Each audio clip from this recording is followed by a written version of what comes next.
একবার এক গ্রামে একটি চতুর বালক ছিল।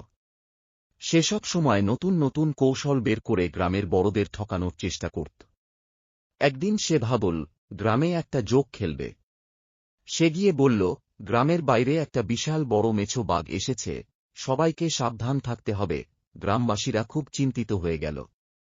তারা ভাবতে লাগল কিভাবে বাঘটাকে ধরবে। কিন্তু বালক তখন বলল, কেন ভয় পাবেন? আমি তো বাঘকে ধরতে পারব। গ্রামবাসীরা তাকে উৎসাহ দিল। সে একমনে ভাবতে লাগল কিভাবে সবাইকে আরও ভয় দেখানো যায়।